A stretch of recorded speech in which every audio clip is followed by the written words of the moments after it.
My name is Brian McCarthy, and as Carol has indicated, I'm the Senior Planner, and for the next couple of weeks and months I'm Acting Director of Service for Tourism and Enterprise. It's my great pleasure to join with you this morning in Ennistymon to open this Geopark Tourism for Conservation Conference. I want to congratulate Carol and Burren and Ennistymon UNESCO Geopark for organising the event and thank them for asking me to open it. I suppose as a native of Cork and indeed as a proud Corkman, I came to Clare and Clare County Council about 15 years ago, knowing about the Burren, but not probably appreciating and knowing fully about its uniqueness, its ecological importance, its heritage, and its also significance to the tourism sector. I suppose I quickly learned, however, that the Burren, and indeed in particular its people, are remarkable and unique for many reasons. And again, as a Corkman, I don't say that lightly at all. That is why the work of organisations such as the Burren and Ennistymon UNESCO Geopark in heritage management and sustainable development throughout the region is critical. The Geopark is the Clare County Council project. It is funded and managed by the Council and indeed has gone from strength to strength over the years. The Geopark has also received significant support from Fáilte Ireland, the Geological Survey of Ireland, and of course the LIFE programme, which is helping to develop the tourism story here in the Burren, so that there's a healthy future for tourism in the area. Of course, it's important to acknowledge Geopark's partners in tourism, the Burren Eco-Tourism Network. The network and its members are central to the success story, and I want to indeed thank them, and I'm sure you'll be hearing more about them today. I know Tom is also, the Mayor has also thanked the partners. Tourism is critically important for our local economy. Clare can boast some of the most visited and iconic attractions in the country, such as the Cliffs of Moher, Paul na Bróin Dolmen, Bunratty Castle, Lough Derg, Allowee Cave and Doolin Cave, Blue Head Peninsula, and indeed the list goes on. Indeed, we're actually very proud that Scattery Island actually recently won the Eden Award for Sustainable Tourism Development, which we also in Clare County Council have prepared a Sustainable Tourism and Visitor Management Plan in Holy Island, following the purchase by Clare County Council of Holy Island. We have a national park and a UNESCO Global Geopark in the Burren. We have many areas that are designated and protected as special areas of conservation under EU directives, bringing significant opportunities. More importantly though, we have remarkable people, culture and the communities living in the Burren and in County Clare. I suppose being a successful tourism destination with an international airport at our doorstep and indeed an excellent motorway and rail connectivity, enabling visitors or international and national visitors to easily access our county, can also bring challenges as well as opportunities. Already I'm advised that national targets set out in policy for tourism growth to 2025 are close to being achieved. Almost 10 million visitors have reached Ireland. And I suppose while they're not all making their way to County Clare, we've noticed a significant increase in numbers visiting the county, which is welcome. However, to plan sustainably for tourism, we need to put in place strategies and open a conversation on how best to manage and plan for tourism for the future. In my opinion, I suppose the tourist or the successful tourist product, in my opinion, should not be just measured on visitor numbers alone.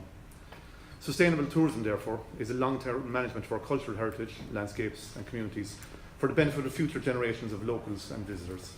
It is, I suppose, in essence, playing the long game for economic and social benefit for our communities. We need to protect our heritage attractions and manage our landscapes and seascapes, not only for ourselves, but for future generations of locals and visitors, and as a basis of a thriving and long-term tourism experience. And I suppose more importantly, in particular in the context of changes to economic and social patterns, in particular in rural areas along the west of Ireland, we need to ensure that tourism works for the people and communities who live in the local area, empowering our citizens, building local capacity and creating sustainable places to attract tourists, while also, and importantly, also to live and work as communities. We can only achieve this through partnership, by working with the agencies that own and manage our landscape and heritage, with the tourism businesses that provide our products and services to our visitors, and in particular with our local communities and landowners that are the guardians of our landscape and local culture. Therefore, this Geopark conference, which presents a model for balancing sustainable development and heritage and conservation, is very timely. The GeoparkLIFE programme gave us a platform from which the stakeholders could meet, plan and manage a range of tourism and conservation programmes together. One of the most important outcomes of this programme is this partnership will continue.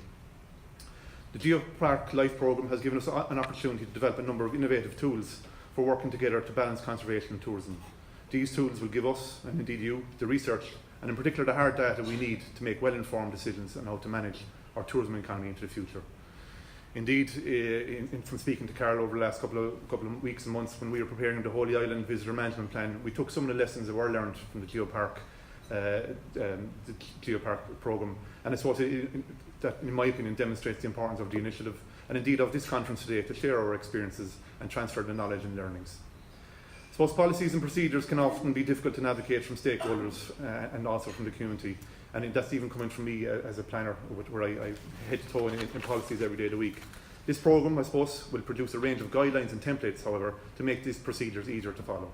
For example, the Code of Practice for Sustainable Tourism helps tourism businesses to work together, to think and act as a network, to market as a destination, and to contribute to conservation and to develop their businesses in efficient ways.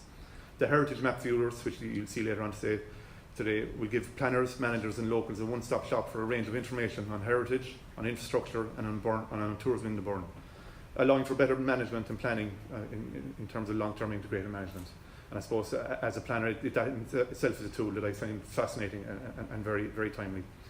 The Heritage Sites and Trails Monitoring app encourages the managers of sites to look at both the conservation and the tourism opportunities and challenges to integrate both the long-term sustainable management plans. I suppose the role of local authorities is absolutely vital in the long-term management of tourism. Our Clare County Development Plan goes from 2017 to 2023.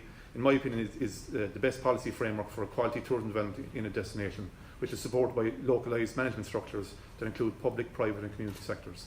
The success of county development plans, however, has always been reliant on strong partnerships and community engagement.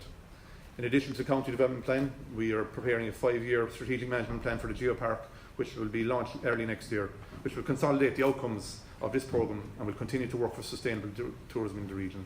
In essence, there will be life after GeoparkLIFE.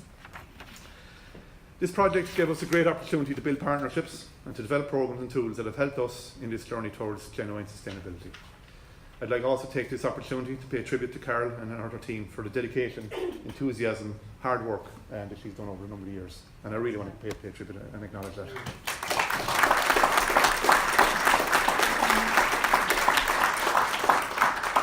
Finally, I wish to thank all the funding agencies, local businesses, local community groups, the individuals who participated with great energy, vision, open minds and full hearts, people who made submissions, gave comments all along the process.